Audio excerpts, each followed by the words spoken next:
시청자 여러분 안녕하세요. 주말에도 쉬지 않고 열일하는 멸콩TV. 오늘의 특별 라이브는요.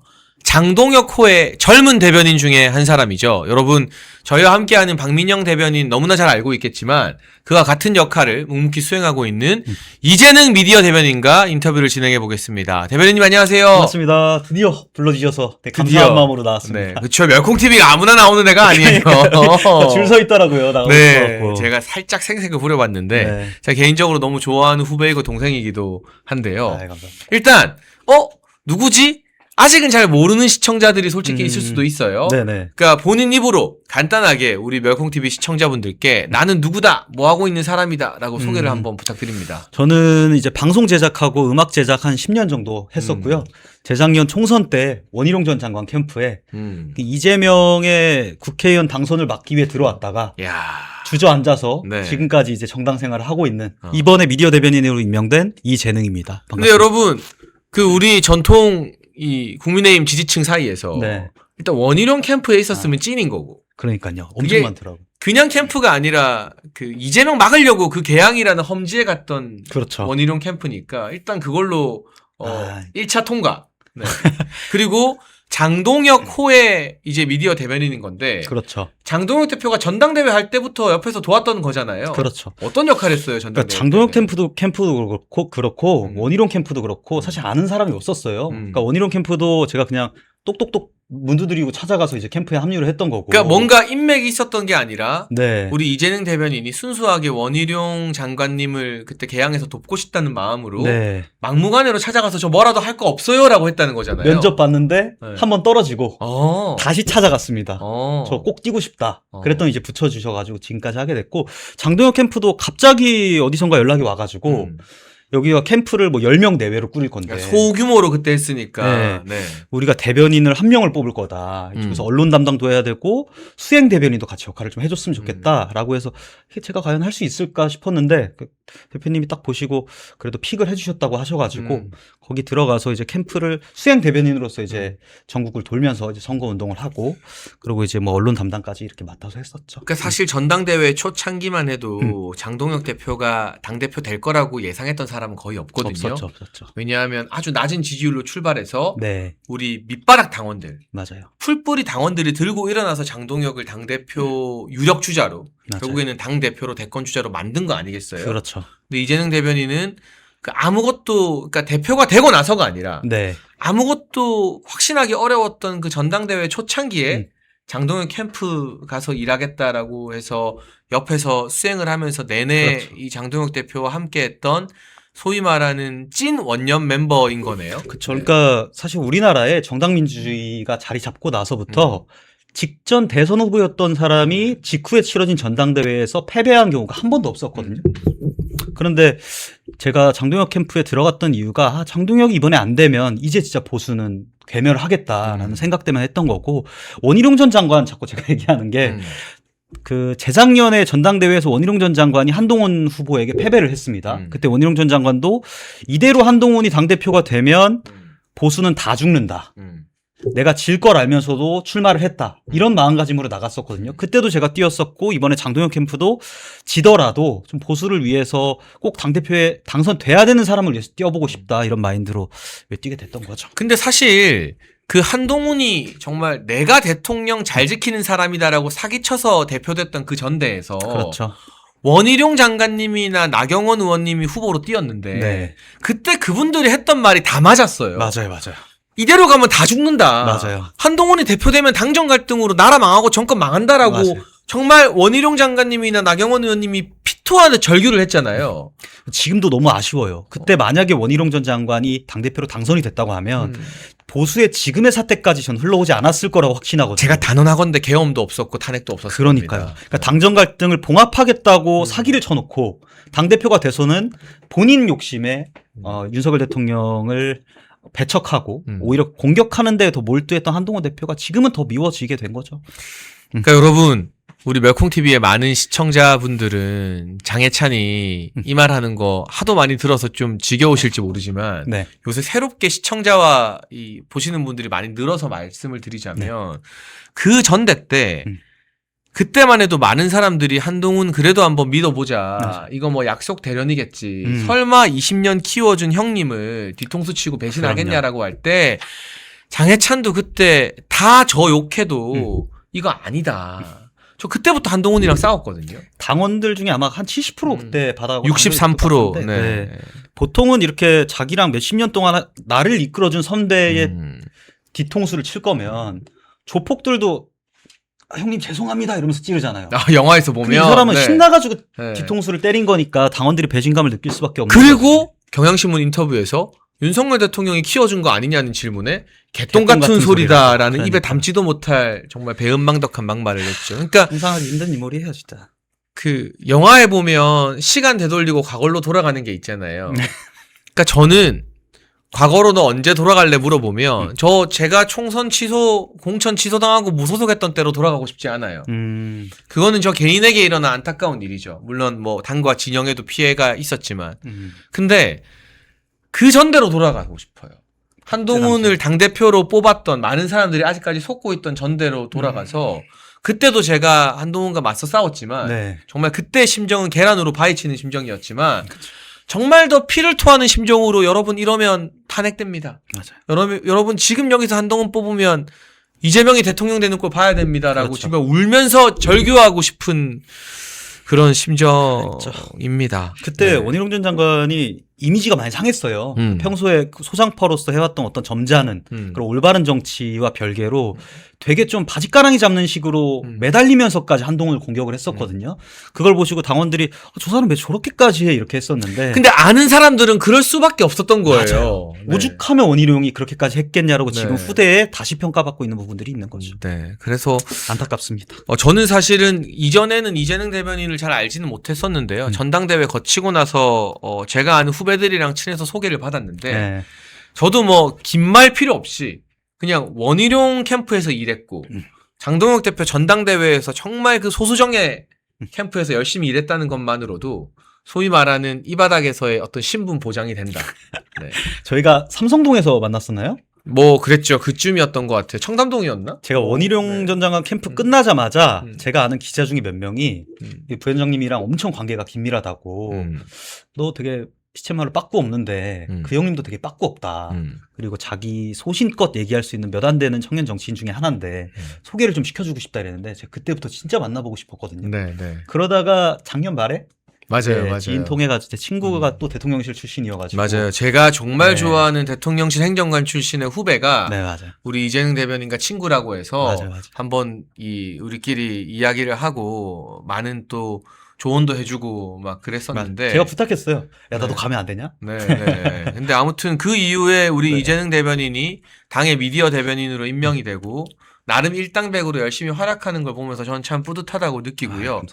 여러분 그래서 오늘 이재명 대변인이 아직까지는 우리 시청자분들한테 좀 생소할 수 있어도 네. 저희 멸콩TV가 새로운 젊은 인재들 그리고 앞으로 국민의힘과 우리 보수 우파 진영을 이끌어갈 떡잎들을 저희는 키워주는 채널이 되고 싶습니다. 그리고 제가 늘 말하지만 저도 그 막 부당한 공천 취소에 대항해서 무소속까지 나갈 정도면 웬만한 고집으로는 그거 못 하거든요. 네. 전 재산 바치면서 저도 뒤 없이 달려가니까. 네. 그리고 모든 당원들과 언론이 한동훈 막 띄워주고 하는 그 전대에서 그랬었죠. 제가 당 안에서는 원희룡 장관, 나경원 의원이 맞서 싸웠고 당 밖에서는 그때 한동훈 비판하는 유튜버 스피커가 거의 저밖에 없었어요. 네. 그때는 그 전대 때는. 그런데 제가 우리 멸콩TV 팀들을 좋아하고 우리 멸콩TV의 또 한신골드 대표님을 정말 존경하고 함께 팀으로 이제 식구로 생각하는 건 우리가 다른 것보다 젊은 사람들 발굴하고 젊은 사람들 띄워주자라는 철학이 있기 때문에 제가 이 멸콩의 가족이 된 이후로 이걸 단순히 제가 그냥 왔다 가는 어떤 직업으로 생각하는 게 아니라 네. 내 식구다. 이제 멸콩 가족이다라고 생각을 하는 거거든요. 음. 그런 차원에서 오늘 이재능이라는 젊은 스피커를 여러분들께 소개해드릴 수 있어서 아주 기쁜 마음입니다. 불러주셔서 감사합니다. 그리고 이게 장동혁 대표의 특징인 것 같아요. 젊은 사람들 키우겠다는 거. 맞아요, 맞아요. 그러니까 장동혁 대표도 아직 그 외모만 보면 굉장히 젊어 검적. 보이지만 또 젊은 그 청년의 심장을 가지고 있지만 네. 정의용 사무총장, 네. 강명구 조직부총장, 박준태 비서실장, 다 초재선 그룹의 정말 당에서 실무 능력을 인정받은 사람들이 장동혁 대표의 측근이고 주축이잖아요. 맞아요. 그게 굉장한 저는 특징으로 보이고 우리 미디어 대변인단에 이제 금요일마다 저희 멸콩TV에 함께하는 EBS의 김태희, 레이나, 김효은 대변인 또 뭐 저랑은 워낙 오래 동고동락하는 우리 박민영 대변인 네. 또 김금혁 대변인 이재능 대변인 이런 젊은 사람들이 진짜 많이 포진해 있어요. 이거는 이전의 당 지도부 체제에서는 좀 볼 수 없었던 것 같은데 실제 일하는 분위기는 좀 어떻습니까? 되게 젊은 층들의 얘기들을 많이 들어주시고요.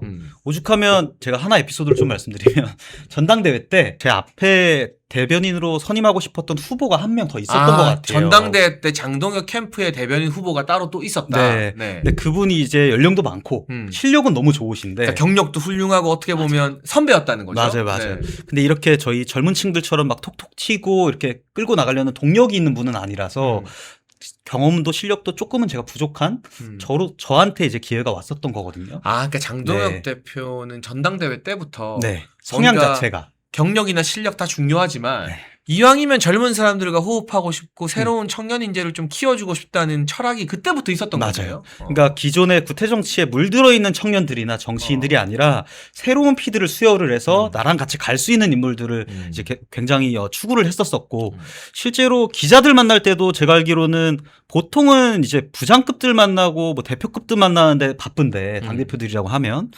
그분은 거의 말찐 기자들이라고 하죠.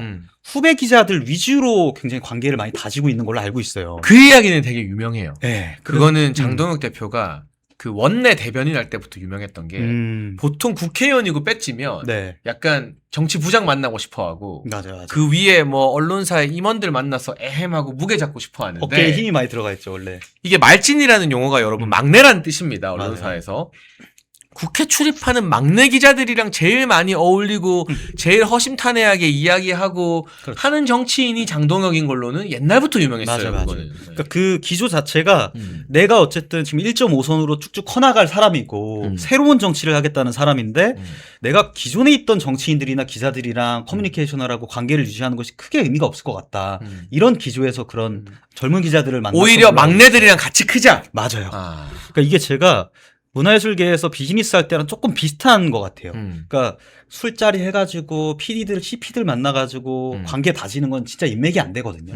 진짜 인맥과 어떤 세력과 생태계를 구축하기 위해서는 나랑 같이 커가고 같이 어려움을 나눴던 동료들이 있을 때 그들이 컸을 때 이제 그게 인맥이 되고 세력이 되는 거잖아요. 맞아요. 장동혁 대표가 그걸 정확히 알고 그렇게 움직이고 있는 것 같아요. 그래서 저희 청년들한테도 기회도 많이 주시고 소통할 자리도 많이 주시고 말씀도 많이 들어주시고 그렇게 하시는 부분들이 저희한테는 사실 너무 감사하죠. 그런 것들이 기회가 되니까. 그 사실은 보수가 이 계속해서 고질적으로 이 민주당과 좌파들한테 밀리는데 이 해결책이 세대교체라고 말하는 사람들이 많거든요. 왜냐하면 여러분 얼굴도 이름도 잘 모르는데 대구에서 막 3선 4선한 국회의원보다 많죠. 박민영이 밥값도 잘하잖아요. 김금혁 이재능이 더 잘 싸우잖아요. 그러니까 이런 사람들을 국민의힘의 새 얼굴로 쭉쭉 키워서 국회의원 만들고 올리면 저 민주당 좌파 것들이 막 양아치처럼 덤벼도 우리도 거기에 지지 않고 맞서 싸울 수 있는 투사들이 사실은 많단 말이에요. 맞아요. 근데 그런 철학과 그런 문제의식을 다른 그 누구보다 먼저 가지고 있었던 정치인이 바로 장동혁 대표가 아닌가. 그게 전당대회 때부터 또 기자들을 대하는 태도, 또 당대표가 돼서 이렇게 대변인단을 인선하는 것에도 다 보이는 것 같아요. 그 세대교체라는 게 사실 말로는 쉽거든요. 근데 실제로 실천하기에는 당 내 여러 그 정무적 관계들 때문에 사실 어려워요. 아시다시피. 뭐 이 사람도 써줘야 되고 저 사람도 써줘야 되고 뭐 얘는 아직 경력이 안 되고 이런 여의도 문법이라는 게 있잖아요. 사실은. 그래서 장동혁 대표는 애초에 당선되기 전부터 내가 만약에 당선이 된다면 그런 환경에 치이지 않기 위해서 그래서 캠프도 소규모로 꾸렸던 걸로 제가 알아요. 왜냐하면 캠프 쓸데없이 키우면 누구도 오고 하면 나중에 그거 막 갚아줘야 되니까. 그리고 지방 돌아다닐 때도 뭐 시구의원 간담회를 한다고 하면 나는 못 싸우는 사람들 기존의 의원 몇 선의 건 다 자를 거다. 싸우는 사람들로 새로 인선할 거다. 공천 줄 거다. 이런 얘기들을 공공연하게 하면 지방 의원들이 장동혁 대표 지지하기 힘들잖아요. 싫어하죠. 기득권들인데. 그런데도 그런 거 무서워하지 않고 전국 돌아다니면서 그런 얘기를 했다는 점에서 저는 그러고 당선이 됐다는 점에서 정말 대단하다. 이렇게 그러니까 이 보수정당에서 대한민국 보수정당에서 여러 슬로건들이 나왔지만 저는 장동혁 대표가 전당대회 때 주창했던 싸우지 않는 자 배지를 떼라. 그것만큼 강렬하게 우리 맞아요. 지지자들의 마음을 뜨겁게 만드는 슬로건은 없었던 것 같아요. 맞아요. 심지어는 근데 제가 볼 때는 그걸 잘못 이해하시는 분들도 계세요. 어떻게? 그러니까 싸우지 않는 자 배지를 떼라고 한다면은 우리 자유우파와 민주주의를 지키기 위해서 민주당과 싸워야 된다 이 얘기인데 우리 당원들이랑 싸우는 분들이 또 계셨잖아요. 그러니까 그래? 잘못 이해하신 분들도 분명히 있었다. 그렇게 이해했구나. 예, 지도부랑 아, 싸우고. 민주당이랑 싸우고 이재명이랑 싸우고 좌파랑 싸우라는 건데. 그쵸. 그래 나 싸울게. 우리 100만 당원이랑 싸우게. 그쵸. 당원들 모욕하고 극우라고 쫓아내라 하고 그러고. 폄하하고 막. 그런 분들이 또 계셨다는 점에서 부작용은 분명히 있었으나 또 그러면 옳은 방향이었다. 한동훈이나 김종혁이 이해를 잘못한 거구나. 그렇죠. 정말 네 한심합니다. 아무튼 네 오늘 그 장동혁의 입으로 장동혁 지도부의 스피커로 맹활약하고 있는 젊은 이제 이재능 대변인과 멸콩 TV 일요일 특별 인터뷰를 진행하고 있는데요. 이재능 대변인 네. 당내에서 김효은 대변인도 그렇고 박민영 대변인 뭐 김금혁 대변인 이런 젊은 사람끼리 으쌰으쌰 일하다 보면 네. 기존의 여의도 문법과 다른 어떤 새로운 아이디어들이 많이 나올 것 같은데 그렇죠. 뭐 외압이라던가 네. 기존의 기득권이나 기성세대 정치인들이 좀 안 좋게 보던가 하는 당내 저항 같은 건 솔직히 좀 없나요? 있죠. 많죠. 있어요. 그게 또 좀 방송 가능한 선에서 좀 풀어주시겠어요? 직접적으로 얘기를 해주시면 모르겠는데 네. 그거를 제가 보니까 그 기득권들이 이런 문제를 견제하는 방식들이 되게 야비해요. 어떻게? 그러니까 건너서 그쪽에서 너 안 좋게 본다더라. 너 너무 뭐 극우라더라. 극우처럼 본다더라. 너 이런 거 하지 말라더라. 이런 얘기를 건너서 자꾸 들리게 해요. 계속 위축시키는구나. 네. 네. 그래서 이걸 내가 계속 잘 가고 있는 게 맞나? 를 그 믿음을 계속 흔들리게 만드는.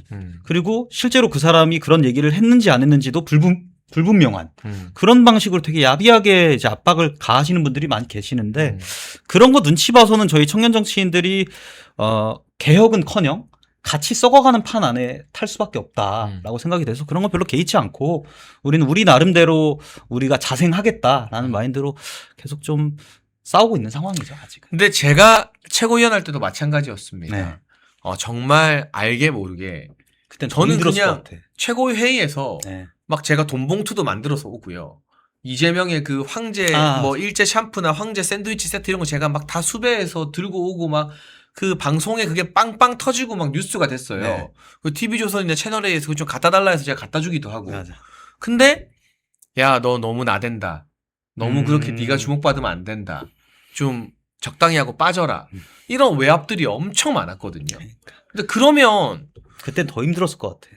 근데 내가 그냥 다른 국회의원들처럼 하나만한 이야기만 하고 주목을 안 끌면 나는 뭐하러 최고위원이 된 거지? 당원들의 열망을 내가 대변을 해드려야 되는데 그냥 내 자리만 탐하는 국회의원들이랑 사바사바하면서 잘 지내는 기득권이 되라는 거잖아요. 그렇죠. 그러니까 물론 우리가 선배들의 조언을 귀담아 들어야 되지만 젊은 사람들이 모여서 참신한 에너지를 막 내기 시작하면 그걸 좀 밀어주는 당내 분위기가 있으면 좋겠다는 생각이 많이 들어요. 저는 근데 뭐 당 자체가 사실 뭐 나빴다라고 얘기하고 싶진 않아요. 아마 형님도 위원장님도 비슷하겠지만 네. 그러니까 이게 저는 축구 같다고 생각을 하거든요. 그러니까 축구도 옛날에 개인기 조금 하면 후배가 너 개인기 하지 마라. 팀플레이 패스해라 이런 얘기들 많이 하잖아요. 근데 그런 식의 축구 문화가 계속 우리나라에 자리 박혀 있으면 손흥민 같은 축구 선수는 나오지 않았을 거예요. 그럼요. 이강인도 못 네. 나왔을 거고. 그러니까 우리가 어느 정도 타협이 되는 선에서 개인기도 쓰고 잘 싸우는 우리만의 방식들을 또 보여줬을 때 우리 당에 또 미래가 있지 않을까 이런 생각으로 그리 눈치 보지 않고 박민영 대변인도 그렇고 저도 그렇고 김금혁 대변인도 그렇고 저희 나름대로 또 할 수 있는 그런 동력이 되지 않나 이런 생각이 들어요. 네, 아무튼 위축되지 말고 네. 주눅되지 말고 쭉쭉 뻗어 나갔으면 좋겠고요. 감사합니다. 제가 얼마 전에 국민의힘의 국회의원들이 네. 특히 대구의 권영진 의원이 음. 방송에서 박민영 대변인 공개적으로 뭐라 하길래 네. 제가 멸콩TV에서 그냥 든든합니다. 왜 박민영한테 뭐라 하냐. 네. 박민영보다 존재감도 없고 민주당과 잘 싸우지도 못하면서라고 막 엄청 거품 물고 들이댔거든요. 그러니까 누가 괴롭히면 저한테 조용히 말하십시오. 든든합니다. 제가 멸콩TV에서 네. 우리 시청자들만 믿고 저는 당원들만 믿고 가만두지 않겠습니다. 감사합니다. 제가 할 수 있는 게 이렇게 후배들 키워주고 지켜주는 일이니까. 네. 아니 그리고 이 이야기도 좀 해볼게요. 네. 장동혁 대표와 전당대회 때부터 가까웠던 만큼 네. 그 8일간의 목숨 건 단식을 지켜보는 심정이 네네. 좀 남달랐을 것 같은데 매일매일 지켜보면서 좀 어떤 심경이었습니까? 일단은 그 단식을 준비하던 기간이 이미 단식하기 한 2주 전부터 기간이 있었어요. 그래서 왜냐하면 이게 어느 정도 식사량을 줄이고 하지 맞아요. 않으면은 이게 몸이 정말 더 위험해지기 맞아요, 때문에. 맞아요. 그래서 네. 한 8, 9kg를 뺐다고 하시고 그리고 이번에 단식이 끝났을 때도 또 단식 기간 동안만 한 10kg가 빠졌다고 아우, 해요. 그러면 정말 몸이 정말 많이 안 좋아지셨겠다. 근데 저는 그 단식을 하는 이유가 지난 24시간 필리버스터에 이어서 이 민주당의 통일교 특검 그리고 공천 헌금 특검을 관철시키기 위해서 본인이 또 본인 나름대로 잘 싸우는 방식을 택한 거잖아요. 근데 몸을 불살라 넣은 네. 거죠. 네. 그 자체도 너무너무 안쓰럽고 저희가 뭔가 할 수 있는 게 없을까 이런 생각을 했었는데 진짜 스트레스 받았던 것이 이거를 자꾸 당내 이슈를 해결하기 위해서 단식을 한 게 아니냐라는 우리 당 안에 의원들이 또 계속 뭐 마이크를 잡았단 말이에요. 뭐 한동훈 징계 때문에 단식한 거 아니냐, 굶어 죽어도 얻을 거 없다, 별의별 민주당도 안 할 만한 막말이 국민의힘 같은 당의 일부 국회의원들 입에서 튀어나왔죠. 맞아요.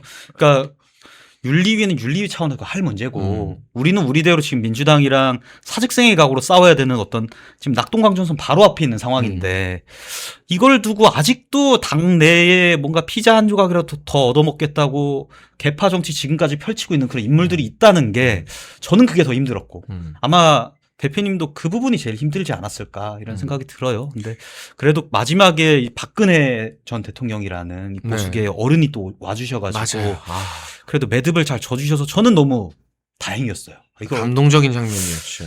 왜냐하면 이 장동혁이라는 사람이 만약에 정말 쓰러지거나 뭐 건강상 문제가 생기면 우리가 이제 더 뭉칠 수 있는 구심점도 없고 아, 지금 싸워서 최전방에서 싸우시는 전사가 쓰러지게 되면 뒤에 있는 병사들은 사실 다 죽거든요. 맞아요. 저는 그게 제일 걱정이 됐었어요. 근데 어쨌든 박근혜 전 대통령이 장동혁 대표를 살려주셨다. 라는 점에서 저는 너무 감사하고 있습니다, 지금. 또 이 이야기만 꺼내면 제가 또 눈시울이 붉어지고 가슴이 좀 먹먹해지는데, 제가 요새 나이가 들긴 드나 봐요. 네. 약간 방송하다가 울컥하는 일들이 평소보다 좀 잦아지는데, 아직도 일부 보수 유튜브나 네. 또 당내에서 장동혁 대표를 막 헐뜯고 비판하고 못 믿겠다 뭐 이런 사람들이 있어요. 네. 근데 저는 아무리 생각해봐도 24시간 필리버스터나 네. 목숨 건 8일의 단식 같은 거는 네. 그냥 보여주기나 쇼로 할 수 있는 일이 아니에요. 맞아요. 그거는 그냥 내 한 몸 다 바치겠다는 투철한 각오와 철학이 없으면 엄두도 못 내는 일이거든요. 맞아요. 8시간만 굶어도 평범한 사람들은 난리 납니다. 그럼요. 힘 빠지고 당 떨어지고 맞아요. 말도 제대로 하기 힘들어요. 그런데 정말 소금 몇 톨 먹으면서 8일을, 그것도 24시간 다 공개되는 그 차가운 로텐도어에 맞아요.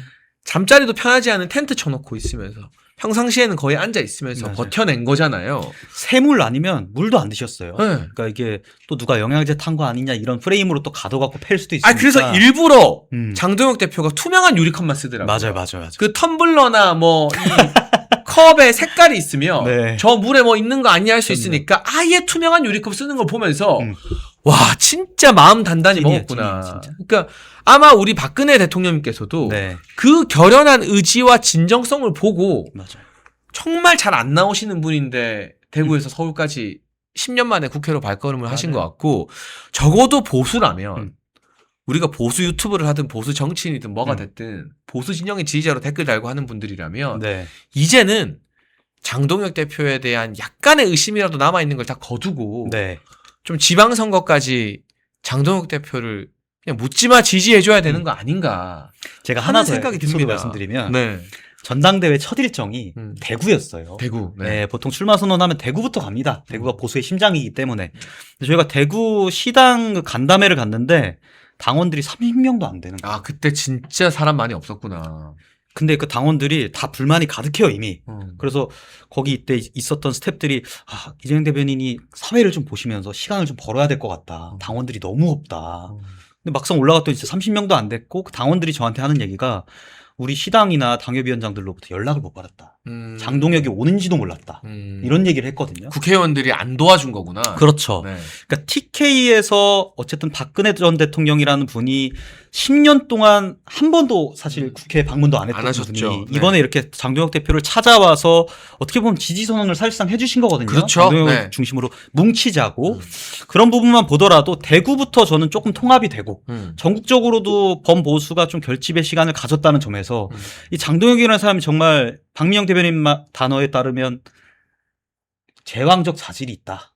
저는 이 생각을 벌써 세 번째 하게 되는 것 같아요. 24시간 필리버스터 때 한 번, 이번에 한 번, 그리고 부끄러운 줄 아십시오 때 한 번. 저도 전당대회에서 그 제가 원조 멘트긴 한데 네. 제가 후보자 나갔을 때 네. 부끄러운 줄 아십시오 막 했었는데 아무튼 세 번째 봤습니다. 그 부끄러운 줄 아십시오도 원래 보통 전날에 그 연설문을 준비를 하잖아요. 근데 전날에 저희가 그 말진 기자들 한 6, 7명이랑 자리를 하고 새벽 2, 3시에 끝났어요. 그래서 연설문을 준비할 시간이 없었습니다. 그래서 제가 새벽에 막 써가지고 대표님께 보여드리고 연설문 수정하시라고 이렇게 했는데 당일날 이제 딱 보시고 외우시다가 그 전당대회 자리에서 갑자기 종이를 이렇게 보다가 확 던지고 이렇게 하시는 거예요. 왜냐하면 그때 소위 말하는 친한동계 최고위원 후보나 이런 사람들이 김근식 의원이나 당원들 보고 막 극우라고 나가라 하고 맞아요, 막 모욕하고 그랬으니까. 저는 근데 그게 이 사람이 천재라서 벌써 이걸 다 외웠나 보다. 그래서 이렇게 던졌나 보다 했는데 근데 그게 아니라 그날의 그 열받은 감정, 분노를 그대로 터뜨린 거죠. 네. 그때 그랬대요. 나 이 얘기하고 내가 당대표 떨어지더라도 내가 이 얘기는 지금 꼭 해야겠다. 너무 화가 나가지고 올라가셨잖아요. 전 그런 부분들이 이 깡과 이 제왕적 자질을 보여줄 수 있는 그런 단면이고 그게 정말 대권 후보로서 전혀 부족함 없는 인물이라는 것을 계속 당원들께 보여주고 있는 부분이다. 증명하고 있는 부분이다. 이렇게 저는 승부사 기질이라는 단어를 좀 좋아합니다. 네네. 왜냐하면 승부사는요. 누가 가르쳐줘서 할 수 있는 게 아니에요. 맞아. 그리고 공부 잘한다고 할 수 있는 게 아니에요. 맞아. 한동훈이 죽었다 깨어나도 그 계산기 두드리고 막 알량하게 막 정치공학적인 생각하다가 단식장에도 못 오고 보수 진영의 왕따가 되고 하는 것들은 그 자기를 던지는 승부사 기질이 없기 때문이에요. 맞아요. 그거는 어떤 면에서는 타고나는 거거든요. 맞아. 이번에 박근혜 전 대통령이 가장 결정적인 시기에 국회로 10년 만에 오신 것도 그 선거의 여왕 시절에 승부사 기질이 여전히 이분에게 있기 때문인 거예요. 그러니까요. 그거는 누가 뭐 알려줘서 알 수 있는 타이밍이 아니야. 맞잖아요. 그런 것들은. 맞습니다. 예. 박근혜 전 대통령 그 피습 당했을 때 턱이 다 찢어지셨는데도 대전은요. 네. 이 한마디로 선거 그냥 판도 다 뒤엎어버린 거잖아요. 맞아. 이재명 대변인 여기 턱에 칼 맞고 대전은요 할 수 있어요? 쉽지 않죠. 아니 못해요. 네, 쉽지 않죠. 못해. 일반적인 인물들은 절대 그런 발언이 나올 수가 없어요. 그 승부사 기질이라는 것은 맞아. 어떻게 보면은 타고나는 거고 또 시련과 산전수전을 겪으면서 이제 이 공부가 아니라 몸으로 쌓아 나가는 거거든요. 그쵸. 체득하면서. 자질이고. 근데 아마 박근혜 전 대통령도 장동혁 대표에게서 이 박 대통령께서 우리 당을 이끌 때 선거 연전연승이었어요. 맞아요. 전국 선거 진 적이 없어요. 무패였죠. 맞아요. 선거의 여왕, 막 9연승 전국 선거. 맞아요. 그 승부사 기질을 받기 때문에 내가 공식적으로 나의 후계자로 인정해도 되겠다라는 마음으로 올라오지 않으셨을까. 맞아요. 오늘 이런저런 재밌는 에피소드와 비하인드 스토리를 풀어드리고 있는데요. 여러분 이재능 대변인 같은 젊은 인재들 힘내라고 보시면서 구독과 좋아요 댓글 많이 달아주시고요. 저희가 또 더 흥미진진한 비하인드 스토리 풀기 전에 30초만 광고 보고 올 텐데요. 어디 가지 마시고 광고 보시는 동안 계속 좋아요 누르면서 함께 해주십시오. 잠깐만 광고 보고 금방 돌아오겠습니다. 여러분 환신골드에서 신년 기념으로 2+1 이벤트를 진행합니다. 50년 전통의 신화제약이 개발한 27가지 한약재로 발효한 환신골드, 면역 강화, 혈액순환, 피로회복, 기억력 개선, 항산화 도움을 주는 식약청이 인정한 건강기능식품, 특히 밤에 자다가 화장실 자주 가시는 분들에게 아주 좋다고 하네요. 멸콩TV에서는 환신골드 2+1 구매 고객에게 구국의 지도자 박정희 대통령님께서 57년 전 국가 발전을 위해 직접 집필하신 전집 6권을 새롭게 편집한 박정희 전집을 무료로 선물로 드리고 있습니다. 2+1과 박정희 대통령님 전집을 함께 받을 수 있는 기회 놓치지 마세요. 상담 전화 010-9699-1144로 부탁드립니다. 네, 여러분 지금 원희룡의 남자, 장동혁의 남자 그 두 가지만으로도 보증수표가 되는 이재능 국민의힘 미디어 대변인과 함께 하고 있습니다. 이제부터는 이제 이 단식으로 만들어진 보수 대통합 결집의 동력을 가지고 네. 앞으로 나아가야 하는데 음. 그 첫 번째 관문이 바로 내일 있을 월요일 최고위입니다. 그렇죠. 지금 언론 보도를 보면 장동혁 대표가 미음을 넘기기도 쉽지 않다. 네. 의료진은 후유증 때문에 퇴원을 만료하고 좀 더 일상 활동을 하려면 일주일 정도 더 걸린다고 이야기를 하지만 장동혁 대표가 당무에 복귀하려는 의지가 강하대요. 네. 그래서 월요일 최고위를 뭐 주재할지 안 할지는 조금 지켜봐야 되지만 그래도 제가 아는 장동혁 대표는 의지가 굉장히 강하거든요. 네. 근데 건강도 걱정되고 참 복잡한 신경인데 일단 월요일 최고위에서 네. 한동훈 제명안 이거 의결을 해야 됩니까? 안 해야 됩니까? 이재명 대변인 생각에. 의결을 해야죠. 그러니까 원칙적으로 해야 되는 것이고 다른 당원과 다른 잣대로 한동훈 대표에게만 전 대표라고 해서 특혜를 줄 수 있는 건 아니잖아요. 그러니까 장동혁 대표도 그 메시지를 꾸준히 간접적으로 전 냈다고 생각을 해요. 네. 그러니까 내가 할 수 있는 일이 아니고 나는 그냥 윤리위에게 일임했고 윤리위를 임명한 것뿐이고 윤리위는 윤리위대로 원칙대로 나는 나대로 민주당과 싸울 거고 이런 메시지를 계속 그동안 좀 보여왔잖아요. 그래서 저는 최고위에서 아마 별 무리 없이 제명안이 의결될 거라고 보고요. 실제로 지금 친한계에서도 많이 흔들리고 있는 모습들이 그래서 보이는 것 같아요. 장동혁 대표 단식 때 그 언더73의 김준호 씨 같은 경우에 2번이나 이틀 연속으로 방문을 해서 눈물을 막 흘렸어요. 그래도 뭐 저는 솔직히 말하면 네. 제가 언더73 진짜 싫어하고 네. 그 친한계들을 제가 엄청 비판하지만 네. 그래도 그게 인간적으로 맞는 일인 거죠. 그러니까요. 그러니까 우리가 정치적으로 달라서 싸울 땐 싸우더라도 그 김준호 위원장이 와서 눈물 흘리고 건강 걱정하고 하는 게 맞아요. 그건 정치 이전의 인간의 도의인 거죠. 그렇게 해야 되는 거죠. 그러니까 원래는 우리 당이 이제 개파 불용의 원칙이 있음에도 불구하고 개파 정치를 개통했던 분들이 계세요. 네. 그분들은 눈치 봐서 안 왔는데 이제 눈치를 볼 필요도 없다라고 보시는 친한계 분들도 많이 계신 것 같고. 왜냐하면 이거는 사람이 죽고 사는 문제니까. 맞아요. 그리고 뭐 정성국 의원 같은 경우에는 금요일 이제 라디오 방송에서 네. 뭐 혹시 집단 탈당하는 거 아니냐 친한계들 네. 이런 얘기 나왔는데 우리 탈당의 튀은 얘기도 지금 안 나오고 있다 네. 이런 얘기 아니, 하시는 아무도 따라 거거든요. 나갈 사람 네. 없어요. 네. 제가 볼 때 조금 이미 다들 예상하고 있지 않을까 제명될 것을. 우리 당이 사실 한동훈이라는 사람이 전 대표였고 개파 정치를 해왔기 때문에 이게 떼내기가 쉽지가 않았어요. 그러니까 암세포도 너무 커져 있으면은 그걸 떼내고 나서 건강에 안 좋을 수밖에 없잖아요. 그러니까 이걸 떼내는데 굉장한 노력이 들어갔고 이 월요일날 저는 일단락 될 거라고 어느 정도 확신을 하고 있습니다. 그러니까 물론 장동혁 대표의 건강 문제나 의료진의 만류로 최고위 주제가 어려워지면 네. 뭐 장동혁 대표가 최고위에 복귀할 때까지는 어떻게 될지 모르나 그렇죠. 장동혁 대표가 이걸 주재하게 되면 네. 저는 이 안건을 어영부영 넘기지 않을 거라고 믿고 있고 맞아요. 이게 이제 시간을 더 끌면 끌수록 더 다시 진흙탕에 빠지게 되는 거거든요. 네. 겨우겨우 이 어떤 내분을 잠재우고 친한계의 강성 정말 정신 못 차리는 박정훈이나 정성국이나 배현진이나 이런 사람들만 난리를 치는데 이때 이걸 정리 못하면 또 발목 잡혀서 지방선거 때 우리가 이제 서울시장 후보 누구로 하냐 부산시장 후보 누구로 하냐 박진감 있게 경선해야 되는데 또 수렁에 빠지게 되는 거거든요. 맞아요. 그러니까 저는 만약에 한동훈 전 대표가 제명을 안 당하는 방법이 있다고 하면 전 딱 하나밖에 없다고 봐요. 재심을 신청했었어야죠. 네. 재심을 신청했었어야 되고 소명을 먼저 했었어야 돼요. 뭐 사과 막 이런 거를 물타기 하는 게 아니라 그 사과도 사과가 아니었고 그리고 그러니까 일단 소명이 먼저 우선돼서 1,400개의 글이 있는데 이 1,400개 중에 어떤 게 내 와이프가 쓴 거고 어떤 게 내 딸이 갑자기 한국으로 와서 쓰고 도망간 글이고 어떤 게 조작이고 이런 것들이 일일이 밝힌 다음 그 다음에 왜 이게 문제가 불거지자 그 삭제가 게시판에서 했는지. 삭제가 됐는지까지 명명백백하게 국민들께 당원들께 소명을 하고 맞아요. 그 다음에 당원들께 머리 받고 눈물 흘리면서 사과를 사과를 했을 때 그리고 당원들이 이 정도면 봐줘도 되겠는데 라는 어떤 그 결론이 나왔을 때 그때 저는 제명이 안 되는 유일한 길이라고 생각하거든요. 우리 어벤져스 보면 하나의 그 경우의 수가 있다고 하잖아요. 그것처럼 하나의 경우의 수가 있었는데 그걸 장동혁 대표가 선물을 한 거거든요. 사실상. 어떻게 보면은 기회를 그렇게 많이 줬는데도 마지막까지 한 번의 기회를 맞아요. 더 준 거잖아요. 열흘이라는. 윤리위에서 원칙대로 치고 있는 거를 장동혁 대표가 한번 가드를 쳐준 거예요. 열흘간 소명할 수 있는 기회를 줬는데 한동훈 전 대표가 발로 뻥 까면서 이제는 제명을 안 당할 일이 가능성이 아예 없어졌다. 저는 이렇게 보고 있습니다. 대한민국 보수정당뿐만 아니라 정치권의 역사에서요. 네.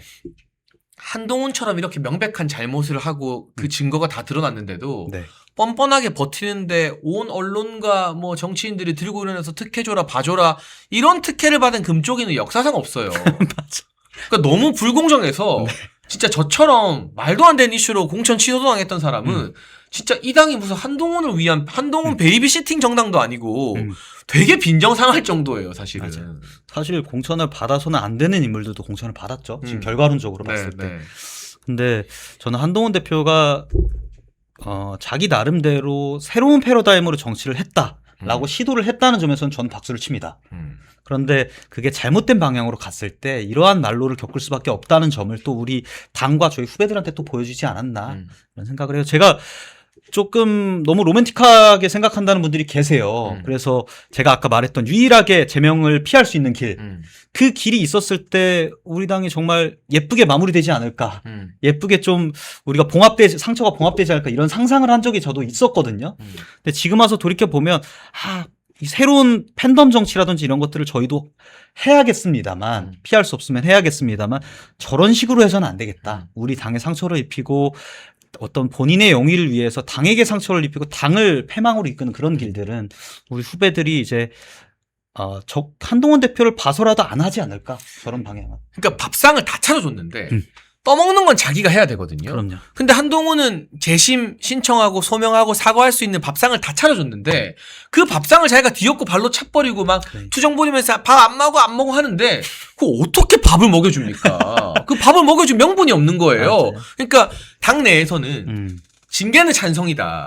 근데 제명은 좀 과하니 당원권 정지 3년 정도가 어떠냐라고 절충안을 이야기하는 의원들이 있어요. 그러니까 그게 말이 안 되잖아요. 근데 그 절충안도 본인이 뭐 떠먹여주는 밥을 먹어야 그 절충안을 고민해보거나 말고난데 그렇죠. 밥상 다 걷어차버리고 금쪽이처럼 투정 부리면서 그렇죠. 이거는 조작이야 이거는 보복이야 하고 앉아있는데 이재명 흉내내고 있는 거예요. 어떻게 그거를 정상 참작을 해줍니까? 법정에서도 반성 안 하고 판사 욕하면 더 가중 쳐버린 거예요. 맞아요. 조작 억지 수사라고 프레이밍을 했을 때 살아남을 수 있다는 것을 이재명이 보여줬잖아요. 그거 보고 카피하려고 하는데 그걸 정당 정치에서 해서는 안 되는 거고요. 그러니까요. 정치인이라면. 네. 그리고 둘째로 뭐 절충안?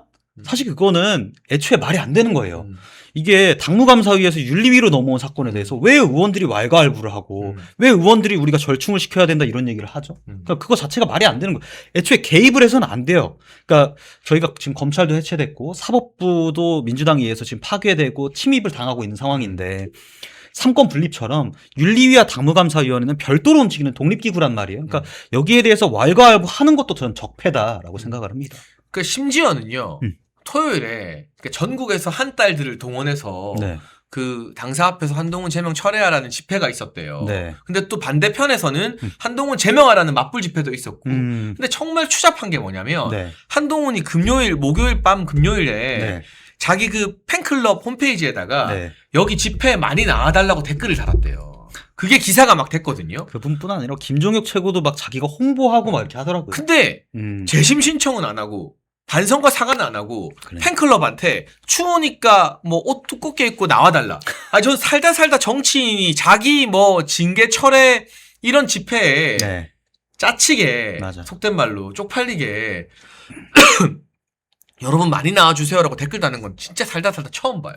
그러니까 윤석열 전 대통령이 탄핵 반대 집회 나와달라고 한 적 한 번도 없어요. 그런 거 안 하시죠. 그게 말이 안 되는 그거는 거예요. 그냥 국민들과 지지자들께 맡겨놓는 거죠. 국민들이 봤을 때 지금 탄핵 당하는 건 부당하다라고 판단을 해서 자진해서 자기들이 태극기 들고 맞아요. 깃발 들고 나오는 네. 것이지 여기 나와서 나를 비호해라라고 하는 건요. 이거는 정치인으로서 품격도 없는 거고 그러니까 기본 개념 자체가 없는 거다 이렇게 볼 수밖에 없는 거죠. 그러니까 저는 진짜 하다 이렇게까지 자잘하고 짜치고 소위 말해 찌질한 모습을 보여줄까 좀 놀라울 지경입니다. 그러면 토요일 날 네네. 그때 토요일 날 단식을 목요일 날부터 시작을 했어요. 근데 제가 봤을 때 토요일부터 집회를 할 것이라는 것이 많이 보였단 말이에요. 그래서 야 이거 자칫하면 또 언론 흔들어가지고 지도부가 잘못하고 있고 한동훈 때문에 단식하는 거다 막 이런 식으로 프레임 잡을 것 같아서 제가 청년들을 모았습니다. 근데 저는 많이 나와달라 해서 모은 게 아니고요. 청년들이 DM이나 메시지나 페이스북이나 이런 쪽으로 이거 장동혁 대표 우리 면회 가고 싶다. 지지 응원하러 가고 싶다라는 메시지가 엄청 많았거든요.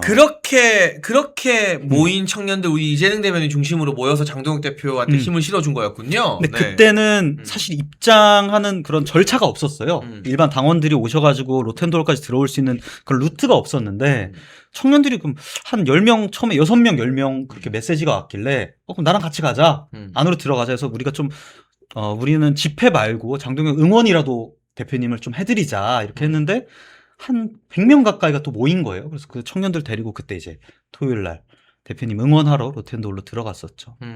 그래서 다행히 뭐 채널A나 조선이나 뭐 여러 방송에서도 밖에서는 집회하는 모습이 있었는데 집회하는 모습만 보여주는 게 아니라 청년들이 장미꽃 들고 와서 장동혁 대표 지지하는 그런 장면들도 같이 담아줘서 저는 참 너무 청년들한테도 고맙고 우리 당의 참 미래가 밝구나 이런 생각을 했던 것 같아요. 그래서 이제는 이 해묵은 문제 고름 같은 당원 게시판 사건의 종지부를 좀 딱 찍고 네. 우리는 어떻게 보면 저 왼쪽 끝에 있는 유승민 의원부터 네. 또 구심점이 되는 박근혜 전 대통령까지 장동혁 대표를 중심으로 뭉친 거잖아요. 그렇죠. 어쨌거나. 그러니까 이제 중심이 장동혁이 됐어요. 맞아요. 우리는 똘똘 뭉치는데 민주당은 지금 난리 났거든요. 맞아요. 뜬금없는 조국과의 합당론 때문에 네. 막 4분 오열되고 최고위원 3명이 최고위 보이콧하고 기자회견하고 뭐 정청래 사과해라 하고 있고 이현주는 정청래 퇴진 이야기까지도 막 입에 담았어요. 이제 드디어 모처럼 거의 몇 년 만에 네. 항상 보수는 분열하고 민주당은 똘똘 뭉쳐있는 꼴만 보다가 우리가 똘똘 뭉치고 민주당이 분열하는 것을 볼 수 있는 절호의 기회가 온 거 아니겠습니까? 맞아요. 그러니까 여러 가지 사건들이 또 가까이서 들여다보면 그 명청 갈등이 격화되고 있다는 것들이 굉장히 많아요. 네. 그런 포인트들이 뭐 예를 들면 갑자기 지금 민주당 윤리위에서 장경태, 최민희에 대한 윤리위 감찰을 지시하기도 했고요. 그러니까 그런 부분들이 저희 당원들이 봤을 때는 저쪽이 더 센 정치를 하겠다고 하는 것이 우리 당에게는 오히려 기회가 될 수도 있겠다. 장동혁을 중심으로 똘똘 뭉치기만 하면 저쪽의 분열을 기다리면서 우리가 지방선거 잘 치를 수도 있겠다라고 하는 어떤 희망적인 모습으로도 보이고 있는 것 같아요. 그러니까 저희는 사실 민주당이 어떻게 하건 사실 그런 거 우리가 뭐 고려하고 생각할 게 아니라 우리 당 내에서 이렇게 장동혁이 어려운 싸움을 통해서 단일 대오의 어떤 기류를 만들었다고 하면 여기에 힘을 실어주시고 혹시나 뭐 말 한마디 잘못했다고 이거 지도부 잘못된 거 아니냐 뭐 어디랑 연대하려고 너무 예민하게 그러실 필요 없다는 거죠. 한마디 한마디에 그렇게 하실 때가 아닌 것 같아요. 지금은 우리 당원분들도 많이 믿어주시고 응원해주시고 지지해주셔야 우리 보수가 올해 지선에 승리할 수 있는 그런 상황까지 갈 수 있지 않을까, 긍정적인 상황까지 갈 수 있지 않을까 이렇게 예상을 합니다. 지금은 아무튼 장동혁 대표를 믿고 흔들리지 않도록 우리가 힘을 실어줄 때다. 맞아요. 지금 뭐 이 한동훈 이제 징계 의결하고 이런다 해서 그냥 다 끝난 게 아니다. 네네. 계속해서 당대표를 흔들고 지도부를 흔들고 이 지방선거 망해라 하는 세력이 여전히 당내에 남아있는 거다. 네. 그러니까 장동혁 대표 중심으로 힘을 모을 비상한 시기다라고 저희만 이야기하는 게 아니라 얼마 전 저희와 함께 방송한 이진숙 방통위원장 같은 네. 분들도 한 목소리로 이야기하고 있다는 점 시청자분들께 또 전달을 드리고 싶습니다. 제가 한마디만 더 첨언을 드리자면 장동혁 지도부가 상당히 외로웠어요. 그러니까 눈치 보는 의원들이 많았고 지금 당장 뭐 내후년에 있을 총선 공천권을 담보하는 그런 지도부는 당대표가 아니기 아니니까. 때문에 네. 의원들도 계속 눈치 많이 보고 할 수밖에 그랬죠. 없다고 봐요. 네. 그래서 굉장히 외로웠는데 지도부가 믿고 의지할 거는 당원들밖에 없었거든요. 맞아요. 그걸 네. 동력으로 삼아서 지금까지 달려왔고 그것이 실제로 성공적으로 또 가고 있는 부분들이 최근에 많이 보이고 있는 거잖아요. 뭐 유승민, 박근혜 전 대통령까지 사실상 지지 선언을 하면서 그래서 지금도 많이 부족하고 어려운 부분들이 있지만 그런 부분들 하나하나에 너무 이제 일희일비하거나 비난하지 마시고 끝까지 좀 믿고 의지를 해주셔야 믿고 지지를 해주셔야 정말 장동혁이 쭉쭉 더 치고 나가서 우리 보수가 제대로 재건할 수 있는 그런 상황이 만들어질 거라고 저는 확신하거든요. 당원분들만 흔들리지 않으시면 우리 보수가 다시 살아나는 그런 희망적인 모습을 보여드릴 수 있을 것이다 라고 저는 자신하고 싶습니다. 네, 여러분 오늘 다시 한번 말씀드리지만 국민의힘의 새로운 얼굴, 새로운 미래 원희룡과 장동혁의 남자, 네, 이재능 대변인과 함께 방송을 쭉 진행하고 있는데요. 그 부분은 좀 어떻게 보세요? 네. 지금 막 코스피가 많이 오른다고는 하지만 네. 실제로는 부동산 폭등이나 물가 상승으로 힘들어하는 분들이 너무 많고 맞아요. 언론 기사를 봐도 코스피 5천인데 네. 돈 번 사람보다 손실 본 사람이 더 많다. 네. 이런 기사들이 많이 나오고 있는데 이제 본격적으로 경제 문제가 중심이 되면 네. 이런 이재명 정부를 향한 기류나 우리가 이 여론조사 참 못 믿을 조사들이 많지만 네. 이런 지지율 등도 봄부터 많이 출렁이지 않겠습니까? 그렇죠. 지금 뭐 이제 임기 6개월밖에 안 지났는데 대한민국이 정말 한 번도 본 적 없는 그러니까 좌클릭 우클릭이 아니라 부클릭을 하잖아요. 계속. 부클릭. 좌클릭 우클릭이 아니라 부클릭이다. 네. 네. 그러면서 그 과정에서 뭐 부동산 문제라든지 코스피 문제라든지 환율 문제라든지 이런 부분이 다 터지고 있는데 저는 여기서 굉장히 중요하게 보고 있는 부분이 뭐냐면요. 그래서 더욱이 이해운 장관 후보자의 임명을 막아야만 한다. 이 사람이 보수 출신 인사로서 기획예산처의 장관으로 들어가게 되면 결국에는 총알바지밖에 안 되는 거란 말이에요. 그러니까 내년 지선 직후에 부동산 폭등 못 잡아서 재산세라든지 보유세라든지 또 왕창 때릴 거고 부동산가는 그럼에도 계속 폭등을 할 거고 이재명 대통령이 그러니까 더 이상 대책 없다 이런 얘기들 하고 있고. 그러니까 보수한테 이거 약간 덤태기 씌우자. 예. 이해운 갖다 써서 야 우리는 보수 정치인 출신 갖다 썼는데 너네가 망한 거야라고 맞아요. 지금 면피하려고 그렇죠? 잔머리 굴리는 거죠. 총알바지밖에 되지 않을 거기 때문에 저는 무조건 막아야 된다. 사실 여기에 지금 우리가 좀 집중적으로 힘을 투자를 해야 된다. 금요일 날 청문회도 있었잖아요. 근데 청문회 보니까 너무 황당무계해서 민주당 의원들도 커버를 안 치더라고요. 민주당 의원이 이해운 보고 네. 아니, 후보자님 이런 식이면 내가 여당 후보라도 편을 못 든다 이런 말을 대놓고 하더라고요. 맞아. 살다 아들의 그 위장 미혼을 가지고 아들이 결혼 직후에는 사이가 안 좋았다가 그냥 공교롭게도 그럼 아파트 분양받고 나서는 사이가 다시 좋아진 건지. 그러니까, 근데 이런 식으로 아들 팔아먹는 정치를 할 줄은 몰랐어요. 그러니까 사실 한마디로 끝날 일들이 많아요. 음. 김민석 전 총리 같은 경우에도 18억 어디서 났냐 이 얘기로 끝나는 문제였는데 무슨 배추 농산이 뭐 축의금이 말도 안 되는 걸 넘겼는데 이혜은도 그렇게 가고 싶어 했던 것 같아요. 그런데 그때 김민석 총리 같은 경우에는 그래도 여당의 의원들이 막아줬다고 한다면 지금은 여당 야당 할 것 없이 이혜훈을 막을 사람은 없고 공격할 사람밖에 없잖아요. 그러다 보니까 저는 궁극적으로 통과할 일이 없다라고 보지만 그래도 우리가 방심해서는 안 되고 이혜훈의 임명만큼은 막아야 된다. 그게 우리나라 앞으로 우리 보수 정치에 있어서도 상당한 영향이 될 것이다. 총알바지가 되냐 안 되냐 따라서 그렇게 생각을 하고 있어요. 네, 뭐 이 부분 경제 문제도 점점 더 중요하게 부각이 될 게 확실해 보이는데요. 우리 이재명 대변인처럼 사업을 하고 네. 사업체를 읽어본 경험이 있는 그러니까 실물 경제를 잘 아는 젊은 스피커들이 나서서 이재명 정부의 저 코스피 뻥튀기가 실제로는 국민들에게 훨씬 더 많은 고통이 되고 있다. 맞아요. 상대적 박탈감을 느끼면서 설령 주식으로 돈을 좀 벌어도 네. 부동산 전셋값 상승하고 집값 올라간 걸로 잃는 돈이 훨씬 더 많은 거거든요. 맞아요. 이 대한민국 원화의 가치가 세계에서 세 번째로 추락하고 있고 뭐 원화가 소위 말해 이 종이값이 되고 있다 보니까 그런 점을 저희가 앞으로 더 적극적으로 지적을 해야 될 것 같습니다. 제가 금요일 날 보도자료 보니까 네. 이건 나갈지 안 나갈지 모르겠는데 이재명 대통령이 이상한 소리를 또 했더라고요. 뭐라고 했어요? 코스피 5천 됐는데 왜 내 주식은 이렇게 가난하냐 왜 이렇게 나는 힘드냐라고 하시는 분들이 있는데 그게 세상의 이치입니다. 이런 얘기를 했어요. 그럼 뭐 약 올리는 거야? 그러면 뭐 그러니까 어쩌라고요에 의해서 지금 뭐 국민들 조롱하고 우롱하고 그런 발언을 했다고요? 예, 어. 금요일 날 그런 얘기를 했더라고요. 야, 이 사람 이제 뭐 아무것도 보이는 게 없구나. 그렇게 보이더라고. 와, 재밌더라고. 그건 진짜 막 가는 거네요. 예. 막 가자는 것 같네요. 네. 이해가 안 되는 발언들이 많이 나오고 있는 것 같습니다. 네. 이재명 대변인 앞으로 이제 당 대변인으로서 이 네. 장동혁 대표가 복귀하면 네. 더 열심히 보좌하면서 지방선거 네. 승리까지 이끌어 나가야 되는데 네. 어떤 각오로 이 당 대변인 자리 계속 임할 생각입니까? 제가 대변인을 좀 빨리 달았다 보니까 음. 승진이 계속 빨랐어요. 부대변인부터. 그러니까 이번에 보궐 안 나가냐 막 음. 개항에 나가라 이런 얘기들도 지금 많이 나와요. 음. 근데 저는 제가 제 주제를 알고 있습니다.